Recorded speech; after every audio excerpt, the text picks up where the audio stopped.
महोदय, ये सबका जवाब अध्यक्ष महोदय, मैं आपके प्रति आभार व्यक्त करता हूं कि आपने मुझे सरकार के उत्तर बोलने का मौका दिया। उत्तर हो रहा मैं मुख्यमंत्री जी के प्रति आभार व्यक्त करता हूं। माननीय अध्यक्ष महोदय, पृथ्वी पर जल है, हरियाली है, तभी जीवन सुरक्षित है। सदन अवगत है कि जल और हरियाली का संरक्षण एवं संवर्धन करते हुए विकास को सस्टेनेबल बनाने तथा आने वाली पीढ़ियों को हरा भरा करने के लिए माननीय मुख्यमंत्री जी माननीय मंत्री जी, आप अपना अचीवमेंट जल जीवन हरियाली अभियान की शुरुआत की गई और इस जल जीवन हरियाली अभियान की प्रशंसा संयुक्त राष्ट्र संघ ने भी किया कि ये कितना बड़ा इनिशिएटिव 2019 में माननीय मुख्यमंत्री नीतीश कुमार जी के द्वारा लिया गया। माननीय अध्यक्ष महोदय, मैं कुछ आप लोगों को तो जाना ही था।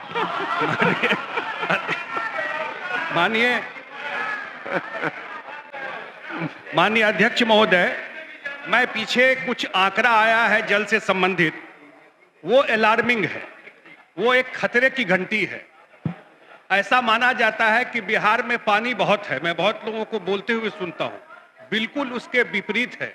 अगर जल जीवन हरियाली मुख्यमंत्री जी ने शुरू किया, वो तब शुरू किया जब देखा उन्होंने कि दरभंगा में भी टैंकर से पीने का पानी दिया जाता है, जहां एक आप पाइप गाड़ते तो पानी निकल जाता था चापाकल से।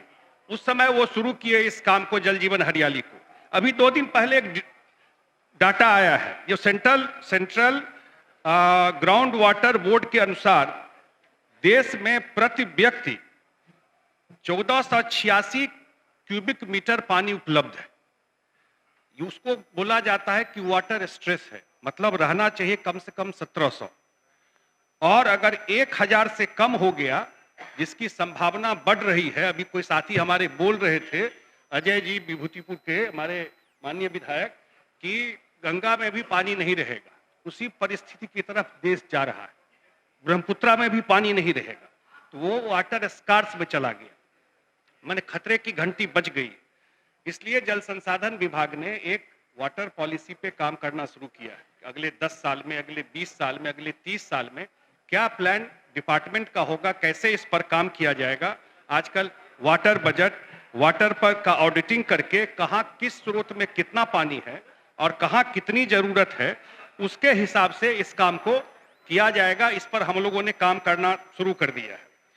एक जो सबसे महत्वपूर्ण, जब मुख्यमंत्री जी ने निश्चय 1 सक्सेसफुल रहा और जब 2 पर काम करना शुरू किया, तो उन्होंने बिहार के जनता को कहा कि 2025 तक हम हर एक खेत तक सिंचाई का पानी पहुंचा देंगे, और उस पर 5 विभाग बिहार सरकार का इस पे काम कर रहा है। पिछले बजट के समय में भी मैंने बात रखा था कि इसमें जल संसाधन विभाग, लघु जल संसाधन विभाग, कृषि विभाग, पंचायती राज और ऊर्जा विभाग, ये 5 विभाग काम कर रहा है।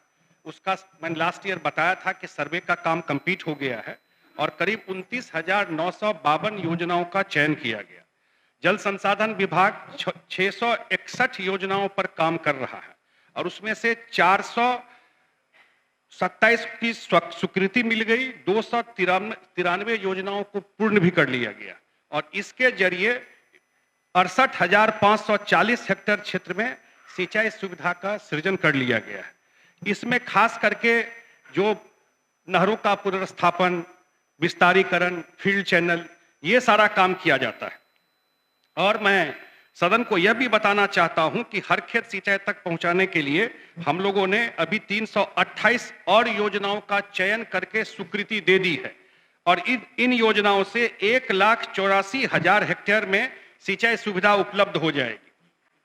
एक महत्वपूर्ण योजना जिसकी चर्चा देश और दुनिया में हो रही है, फल्गु नदी में जब पानी, वहां पर देश का सबसे बड़ा रबर डैम बनाया गया और देश का सबसे बड़ा रबर डैम बनाया गया और समय से पहले, 1 साल पहले उस काम को पूरा किया गया।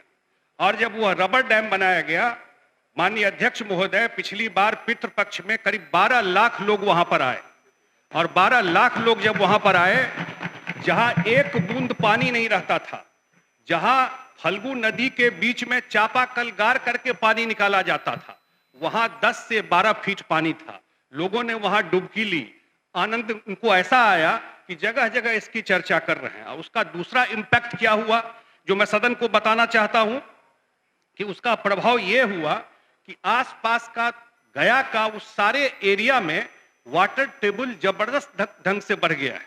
और मैं जो रिपोर्ट लिया कि नवंबर 2022 में जो फल्गु नदी में रबर डैम के पहले अगस्त 2022 में सीताकुंड के पास 27 फीट नीचे था वाटर लेवल, पानी का जो था।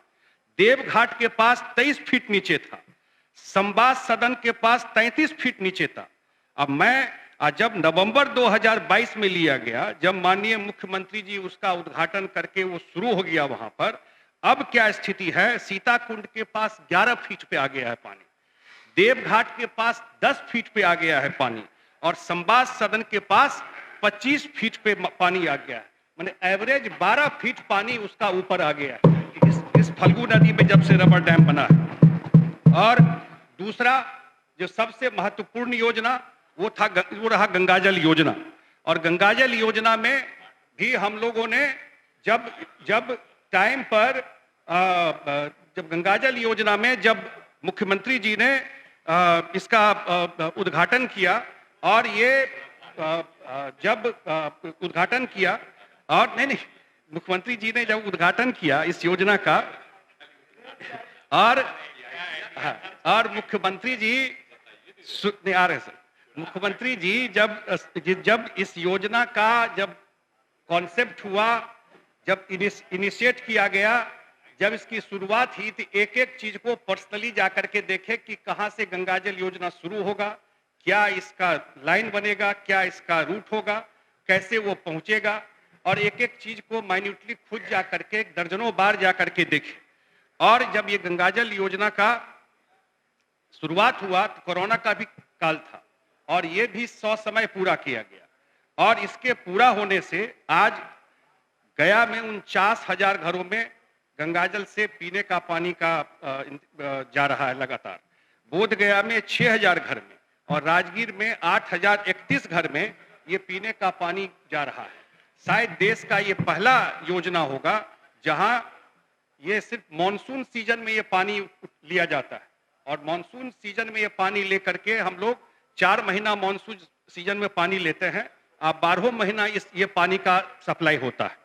अब ये दोनों योजना जो माननीय मुख्यमंत्री जी के द्वारा किया गया, उनके दोनों जो आइडिया था, उसको अभी लोग बोल रहे थे इस दोनों योजना पर, इसको अब ये जो गंगाजल योजना है उससे भी उस पूरा एरिया में वाटर लेवल ऊंचा हो गया। उसका भी डिटेल डेटा है, मैं इसमें प्रोसीडिंग में उसको बना दूंगा। लेकिन इस दोनों योजना को अभी विपक्ष के लोग बोल रहे थे, भारत सरकार ने 3 मार्च को उनका एक अवार्ड होता है भारत सरकार का, central board of irrigation and power द्वारा ये अवार्ड दिया जाता है, और इस अवार्ड में बिहार के इस दोनों योजनाओं को सर्वोत्तम इंप्लीमेंटेशन के लिए भारत सरकार ने अवार्ड दिया है, गंगाजल योजना और जो गया जी डैम जो योजना है, इस दोनों। और एक महत्वपूर्ण काम माननीय नदी जोड़ो योजना का है, और मैं 25 अप्रैल 2006 में 6 को बाल्मी में मुख्यमंत्री जी का एक भाषण हुआ था, उसको उद्धृत कर रहा हूं। जब 2006 25 अप्रैल को बाल्मी में माननीय मुख्यमंत्री जी ने कहा कि आज जल के उपयोग में सजग होने का समय है, कहीं देर हुई तो बिहार का अहित हो जाएगा।